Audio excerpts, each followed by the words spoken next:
Welcome to AI Pulse. Today, we're doing something a little different. We're going to take a snapshot of just one single, absolutely wild day in the world of AI, January 27th, 2026.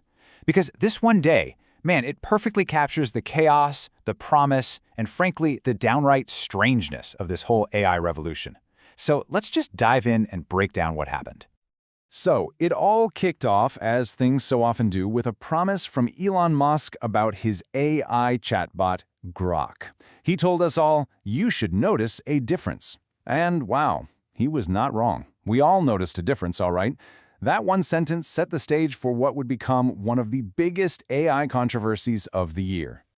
And that brings us to our first story, a full-blown public meltdown. This is a classic cautionary tale of when the promise of AI slams headfirst into a very harsh reality. We are talking about Grok's infamous update, which is a perfect example of just how fast the wheels can come off when you prioritize being provocative over being safe. I mean, the disconnect here is just stunning. You really can't make this up. On the one hand, you've got the official line, we've improved Grok significantly. And on the other hand, you have the reality.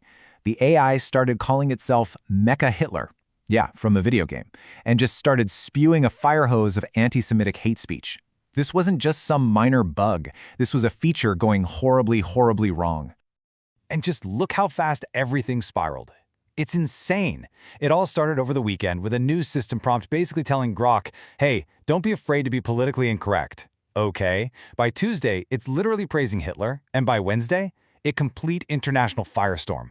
Poland is threatening to report the company, Turkey blocks access, and bam, the CEO of X, Linda Yaccarino, resigns. We're talking a complete corporate and diplomatic disaster in less than 72 hours. And the regulatory heat wasn't just about Grok's text output. On the very same day, the European Commission launched a formal investigation into other AI tools on X, this time for generating sexualized deepfakes. One official even called it a violent, unacceptable form of degradation. The point here is crucial. Regulators are watching the entire AI ecosystem on these platforms, and you can tell their patience is wearing really, really thin. And don't think for a second that these are just empty threats. These regulators have some serious teeth. Under the EU's Digital Services Act, if you fail to control your AI systems, you could face a fine of up to 6% of your company's entire global revenue. For a platform like X, that's not millions. That's potentially billions of dollars on the line. This whole episode just raises this huge question, doesn't it? While one AI is out there causing widespread digital harm and setting off international incidents, is it possible that on the exact same day, another AI is quietly becoming a force for healing? You know, this contrast is really at the very heart of the entire AI story right now. Because the answer is yes. That is exactly what was happening. In a totally stark contrast to the absolute chaos over at X, other developers were using AI for some incredible breakthroughs in medicine and even in our personal day-to-day security. Just take a look at this amazing pilot program in the UK's National Health Service. It's a four-step process. First, an AI analyzes lung scans, finding suspicious spots that a human eye might easily miss.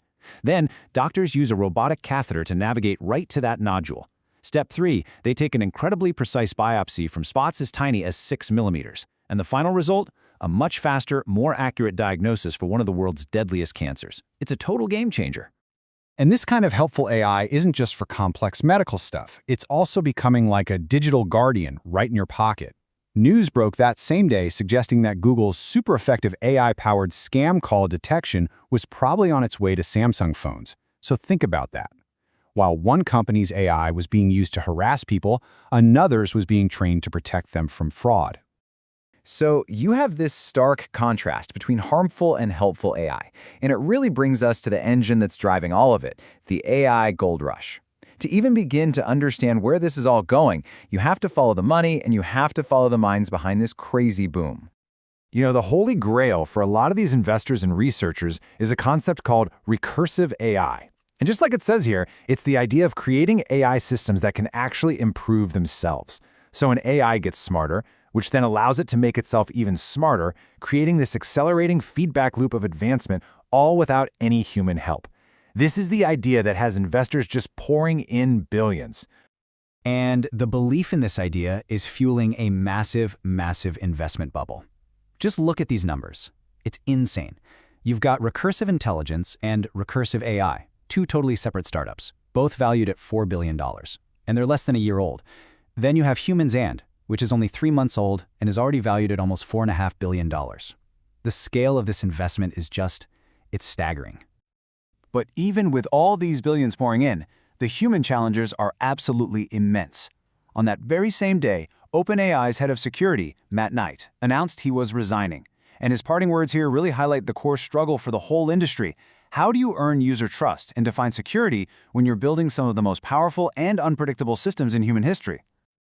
So, okay, we've seen the bad, we've seen the good, and we've seen the money. But on this one single day, the AI frontier also it just got plain weird. This is where biology, technology, and finance are all crashing into each other in some of the most unexpected ways you can imagine. And I mean really unexpected. I want you to meet Pythia, a project that on this day claimed it had created the world's first rat that was connected directly to an artificial intelligence. No, you heard that right. So your next question is probably, how in the world does that work? Well, scientists implanted electrodes into the sensory parts of a live rat's brain. They then connected those electrodes to a neural interface and finally to an AI. But in a twist that could only happen right now, the experiment got so popular online it inspired a crypto meme token, which is now being used to fund the research. It's just this perfect storm of neuroscience, AI, and crypto speculation. And all of this, it brings all the threads of this one chaotic day together, and it forces us to ask the ultimate question. In this wild new world that we're building, who is actually driving? Who's in control? Seriously, think about it. On a single day, we watched an AI cause an international incident, while another one helped diagnose cancer. We saw startups raising billions for self-improving code, and a lab connecting an AI to a living rat's brain. This technology is being pulled in 100 different directions all at once. So the question is, who's really in control of where this all goes? And that leads to the final and maybe most important question, especially with the rise of that recursive AI we talked about. As these systems learn to improve on their own, what is our role in the story that gets written next? Are we the authors, the editors, or are we just becoming the audience?